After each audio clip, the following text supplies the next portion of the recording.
দেখতে।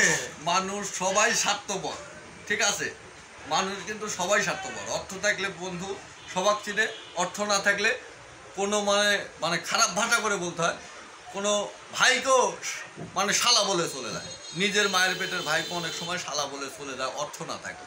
এই জন্যই বলছি যে অর্থের জন্য কষ্ট করে ঢাকা পড়ে আসি, আল্লাহ দিলে কষ্ট করি, কতদিন করা যায়, দেখা যাক আল্লাহ কোন হালে একদিন এই এলাকায় নিয়ে আসে, তবেই আসতে পারি। তাহলে কি তুমি কি বলতে চাচ্ছ যে সব সুখের মূল হচ্ছে অর্থ? হ্যাঁ অবশ্যই, কিন্তু অর্থ মানে এই না যে আমাকে আজকে দুর্নীতি করে, চাঁদাবাজি করে, সন্ত্রাসী করে আমাকে অর্থ ইনকাম করতে হবে, এই না। অর্থ মানে এই সৎ পথে একজন যদি 10 টাকা ইনকাম করতে পারে তাহলে তাতে আল্লাহর কাছে হাজার শুকরিয়া বলে আলহামদুলিল্লাহ বলে ওই টাকাটা গ্রহণ করতে হবে। তাহলে তার আয় রোজগারে বরকত আসবে। তার ছেলেকে মাদ্রাসায় পড়তে হবে, মেয়েকে পর্দা করাতে হবে। সুশিক্ষায় শিক্ষিত না করতে পারলে ওই অর্থেরও মূল্য আসবে না। সুশিক্ষায় শিক্ষিত হতে হবে।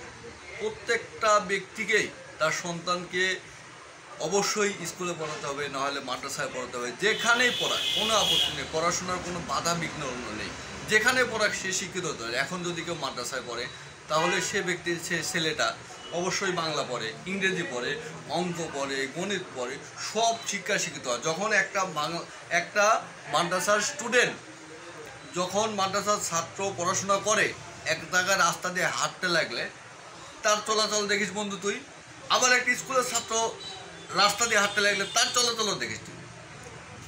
হ্যাঁ হ্যাঁ, এটা হচ্ছে মেন কথা যে আপনাকে আমি বলি প্লিজ, রাত আর দিন ডিফারেন্স। শিক্ষার কোনো বিকল্প নাই।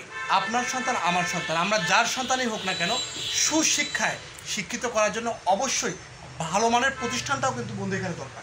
অবশ্যই দরকার, অবশ্যই দরকার, তাই না? অবশ্যই। তো সে মিলে আজকে প্রায় অনেক বছর পরে বন্ধুর সঙ্গে হঠাৎ করে আমার কাছিকাটা বিশ্ব মোড়ে দেখা, তো তার কাছ থেকে আসলে জানতে চাচ্ছিলাম। তো দেখেন বন্ধুরা আজকে হচ্ছে ঢাকায় আছে, আমরা আছি গ্রামে এলাকায় আছি। তো আপনারা জানেন যে আমি কি করি, তো প্রতিনিয়ত চেষ্টা করে যাচ্ছি, চেষ্টা করে যাব বারংবার। আপনারা অবশ্যই আমাদের পাশে থাকবেন, আমার তৈরি করা এন্টারটেনমেন্টগুলো অবশ্যই দেখবেন। আজকে আমি আপনাদের সামনে অতি সংক্ষেপে আমার বন্ধুবর শাহাদতের কিছু উক্তি তুলে ধরার চেষ্টা করলাম। সামনে আমার ইউটিউব চ্যানেল কাউসার ব্লগে প্রতিনিয়ত রিয়েল লাইফের মানুষদেরকে নিয়ে তাদের জীবনী আমি আমার ইউটিউব থেকে প্রচার করবো ইনশাল্লাহ। আপনারা আমাকে সহযোগিতা করবেন বন্ধুবর। তাহলে আমি আরেকটা বিষয় জানতে চাচ্ছি, তো তুমি যে কথাটা দিয়ে প্রথমে শুরু করলে যে ভালো থাকার জন্য হোক XYZ সব মিলে অর্থের কিন্তু প্রয়োজন আছেই।